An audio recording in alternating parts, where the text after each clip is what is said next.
Today I was asked about glazing, and I wanted to do a quick video just to show the difference that glazing can make to both the colors and the shininess of paintings. So the three paintings I have here are all oil paintings. We've got one custom pet portrait, we've got one teeny tiny little sketch, and we've got one fruit study. So each of these is mostly matte. I don't do very shiny artwork. You can see this is the most matte of them all. Very little shine coming in from that, just because I used a lot of mineral spirits when painting this one instead of using pure paint or using like a linseed oil.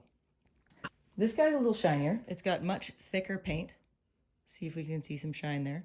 But it's still not consistently uniformly shiny the way a glazed piece would be. So the glaze that I use is, it's just a Gamvar varnish.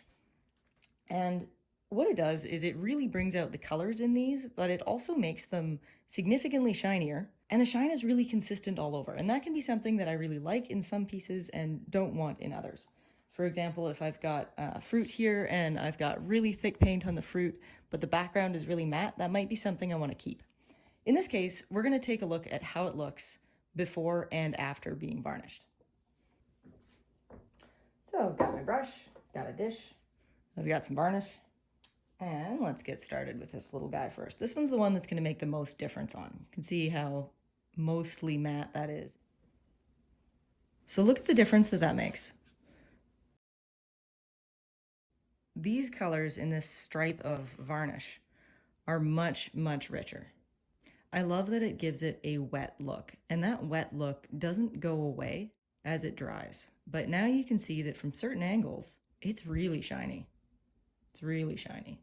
But from the others, everything is so, so bright. I'm actually going to leave this one as a kind of partway glazed, partway unglazed, so that I can have the sample on hand to show people. Now let's take a look at how it affects these oranges here, because these are really, really colorful. There we go. So let's take a look at that. Really bright colors, yes, but also lots of shine. And lastly, let's bring in our custom pet portrait. This is the one that has the most shine already in there.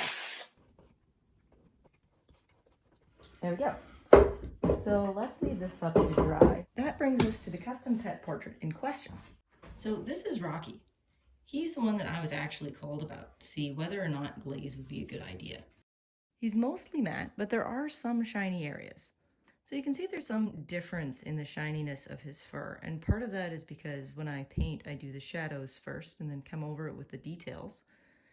And part of it is just differences in paint texture.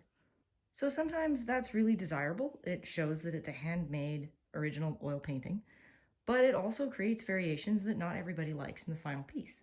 So I'm going to show them this video and see what they think as far as glazing the piece. So if you find you have questions about art, pet portraits, glazing, whatever, get in touch on my website and I would be happy to help you out. Thanks for watching.